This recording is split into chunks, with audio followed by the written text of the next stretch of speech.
नमस्कार दोस्तों, आज आप लोग सुनेंगे सकट चौथ कथा देवरानी जेठानी की कहानी। एक समय की बात है, एक शहर में देवरानी जेठानी रहती थी। देवरानी गरीब थी और जेठानी अमीर थी। देवरानी गणेश जी की बड़ी भक्ति थी। देवरानी का पति जंगल से लकड़ी काटकर उसे बेचता था और अक्सर बीमार रहता था। देवरानी अपनी जेठानी के घर का सारा काम करती और बदले में जेठानी उसे बचा हुआ खाना, पुराने कपड़े आदि दे देती थी। इसी से देवरानी का परिवार चल रहा था। माघ महीने में देवरानी ने तिल चौथ का व्रत किया। 5 रुपये का तिल व गुड़ लाकर तिलकुटा बनाया। पूजा करके तिल चौथ की कथा सुनी और तिलकुटा छींके में रख दिया और सोचा कि चांद निकलने के बाद ही कुछ खाएंगी।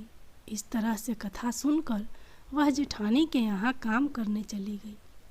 खाना बनाकर जेठानी के बच्चों को खाना खाने को कहा तो बच्चे बोले, माँ ने व्रत किया है और माँ भूखी है।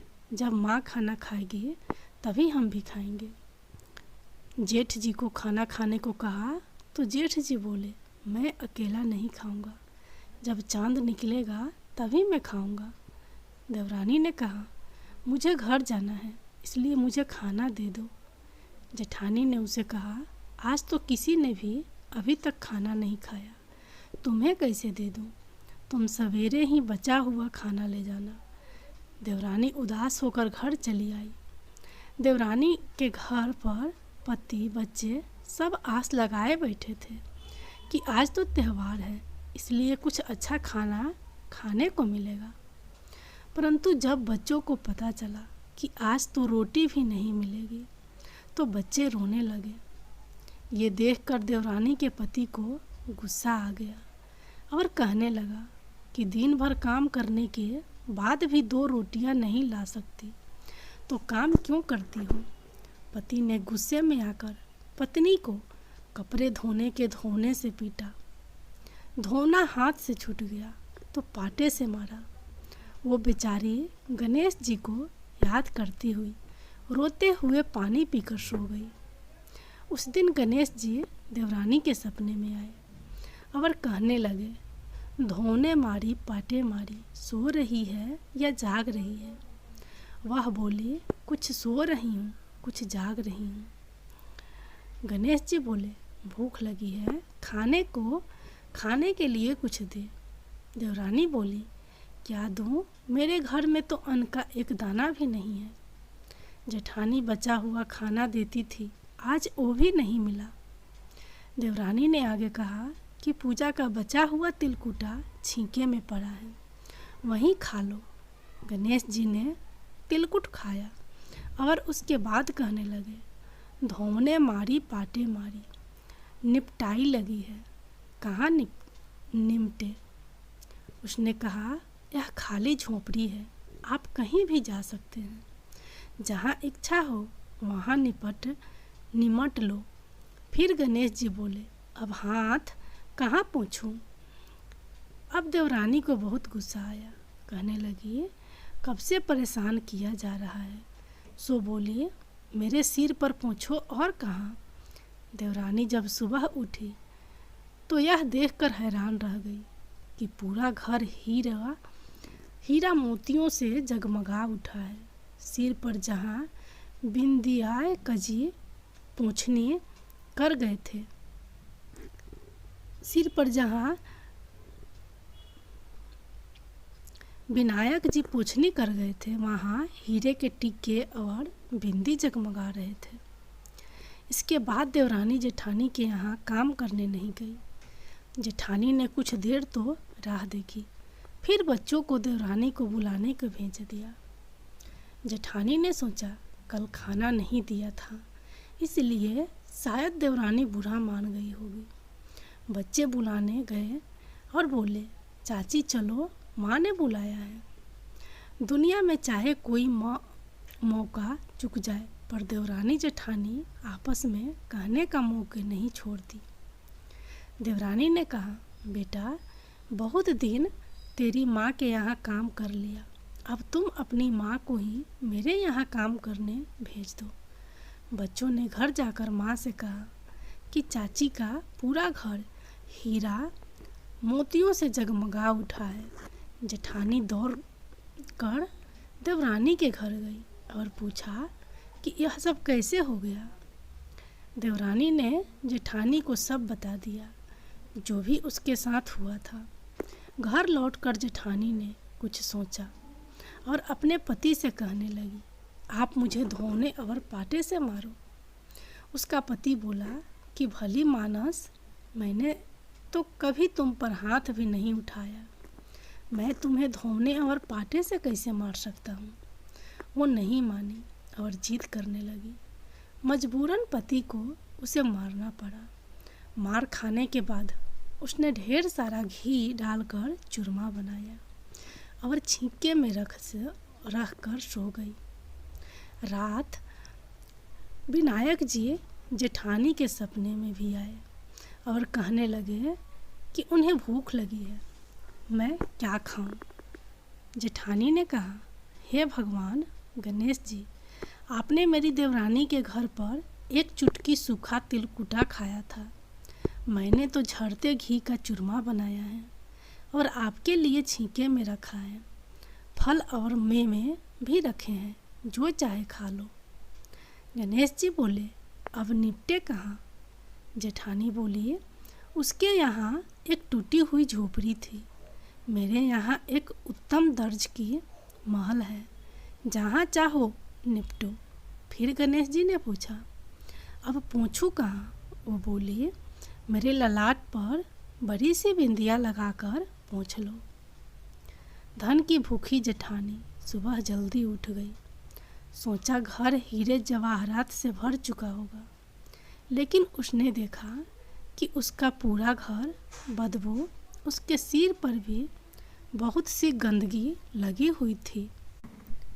उसने कहा, हे गणेश जी महाराज, ये आपने क्या किया। मुझसे रूठे और देवरानी पर टूटे। जेठानी ने घर की सफाई करने की बहुत कोशिश की, परंतु गंदगी और ज़्यादा फैलती गई।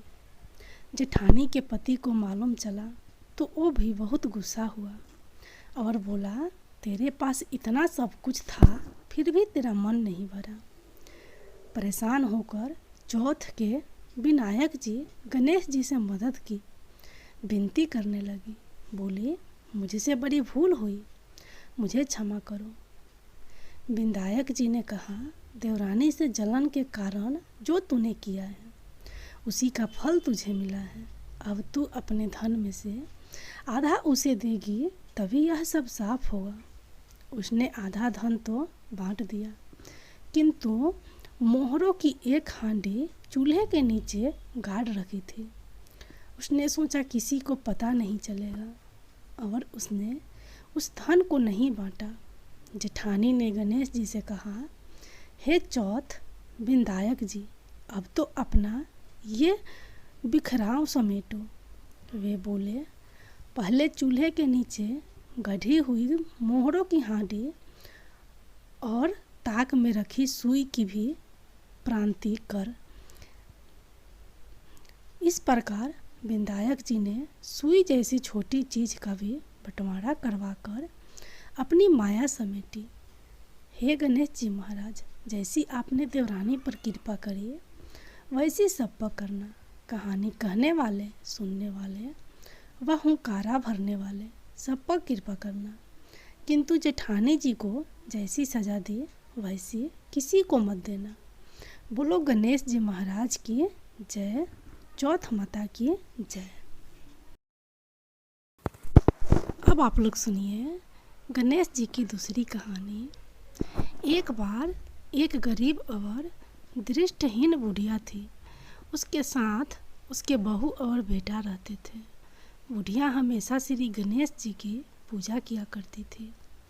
एक दिन उसकी पूजा से प्रसन्न होकर गणेश जी प्रकट हुए और बोले, बुढ़िया माँ, तू जो चाहे वो मांग ले। बुढ़िया ने कहा, मैं कैसे और क्या मांगूं? मुझे से तो मांगना नहीं आता।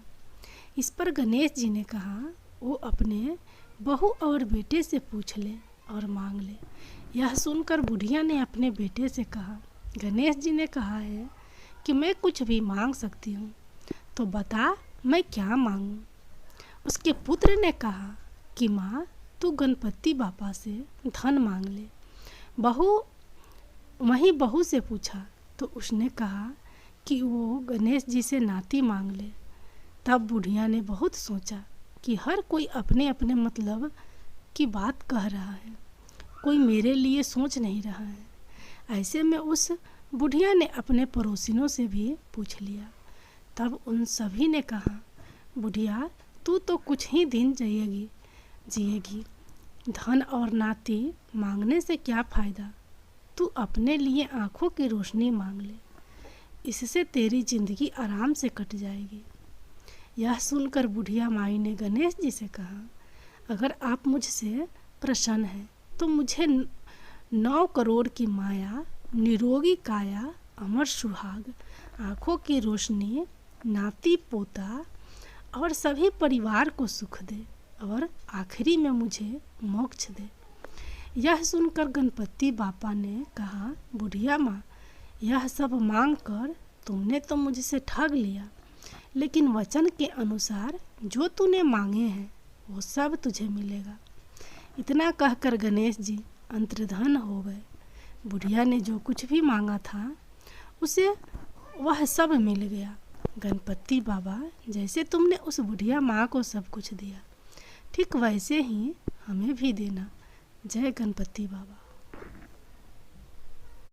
अब आप लोग सुनिए गणेश जी की अगली कहानी। एक समय की बात है, एक भाई बहन रहते थे। बहन का नियम था कि वह अपने भाई का चेहरा देखे ही खाना खाती थी। हर रोज़ वह सुबह उठती थी और जल्दी जल्दी सारा काम करके अपने भाई का मुंह देखने के लिए उसके घर जाती थी। एक दिन रास्ते में एक पीपल के नीचे गणेश जी की मूर्ति रखी थी। उसने भगवान के सामने हाथ जोड़कर कहा कि मेरे जैसा अमर सुहाग और मेरे जैसा अमर पीहर सबको दीजिए। यह कहकर वह आगे बढ़ जाती थी। जंगल के झाड़ियों के कांटे उसके पैरों में चुभा करते जाते थे। एक दिन भाई के घर पहुंची और भाई का मुंह देखकर बैठ गई। तो भाभी ने पूछा, पैरों में क्या हो गया है। यह सुनकर उसने भाभी को जवाब दिया कि रास्ते में जंगल के झाड़ियों के गिरे हुए कांटे पाँव में चुभ गए हैं। जब वह वापस अपने घर आ जाए तब भाभी ने अपने पति से कहा कि रास्ते को साफ करवा दो, आपकी बहन के पाँव में बहुत सारे कांटा चुभ गए हैं। भाई ने तब कुल्हाड़ी लेकर सारी झाड़ियों को काटकर रास्ता साफ कर दिया, जिससे गणेश जी का स्थान भी वहाँ से हट गया। यह देखकर भगवान गुस्सा हो गए और उसके भाई के प्राण हर लिए।